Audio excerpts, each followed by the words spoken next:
চাঁদ যখন সূর্যকে পুরোপুরি ঢেকে ফেলে তখন তাকে বলে পূর্ণগ্রাস। সূর্য ও পৃথিবীর মাঝখানে চাঁদ আসলে সূর্যগ্রহণ হয়। সূর্য চাঁদের আড়ালে ঢাকা পড়ায় দিনের বেলায়ও সাময়িকভাবে নেমে আসে অন্ধকার। আকাশের উজ্জ্বল তারাগুলোও কখনো দৃশ্যমান হয়ে ওঠে। পশ্চিম ইউরোপের আকাশে বুধবার দেখা যাবে বছরের সবচেয়ে আলোচিত মহাজাগতিক দৃশ্য পূর্ণগ্রাস সূর্যগ্রহণ। দীর্ঘ ২৭ বছর পর এমন বিরল ঘটনার সাক্ষী হতে যাচ্ছে এই অঞ্চলের কোটি মানুষ।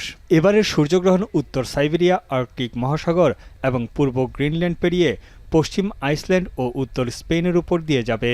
এরপর উত্তর পূর্ব পর্তুগালের একটি ছোট অংশ ছুঁয়ে স্পেন ও ভূমধ্যসাগরের সূর্যাস্তের মধ্য দিয়ে শেষ হবে মহাজাগতিক এই ঘটনা। স্থানীয় সময় বুধবার বিকেল ৫টা ৪৮ আইসল্যান্ডের রাজধানী রিকজাভিক থেকে দেখা যাবে পূর্ণগ্রাস গ্রহণ। সূর্যগ্রহণটির স্থায়িত্ব সবচেয়ে বেশি হবে উত্তর আটলান্টিক মহাসাগরের উপর। অন্যদিকে স্পেনের উত্তরের বেশ কিছু এলাকায় সূর্যাস্তের ঠিক আগ মুহূর্তে পূর্ণগ্রাস গ্রহণ শুরু হবে। তবে মাদ্রিদ ও বার্সেলোনা সহ ইউরোপের বেশিরভাগ অঞ্চলের বাসিন্দারা আংশিক সূর্যগ্রহণ দেখার সুযোগ পাবেন। বিরল এই মহাজাগতিক দৃশ্য উপভোগ করতে এরই মধ্যে স্পেন ও আইসল্যান্ডে ভিড় জমিয়েছেন দেশি বিদেশি বহু পর্যটক। এদিকে সূর্যগ্রহণ দেখার জন্য ব্যবহৃত সুরক্ষামূলক চশমা কিনতে দোকানগুলোতে হুমড়ি খেয়ে পড়েছে দর্শনার্থীরা।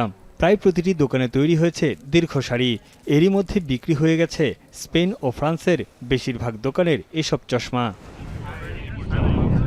পূর্ণগ্রাস সূর্যগ্রহণের সময় সূর্য ও পৃথিবীর বায়ুমণ্ডলে কী ধরনের পরিবর্তন ঘটে তা পর্যবেক্ষণ করার জন্য নাসার অর্থায়নে পরিচালিত হচ্ছে একটি বিশেষ ফ্লাইট।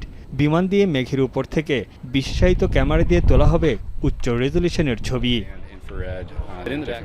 ২০২৭ সালের ২ আগস্ট স্পেনে শতাব্দীর দীর্ঘতম সূর্যগ্রহণ দেখা যাবে।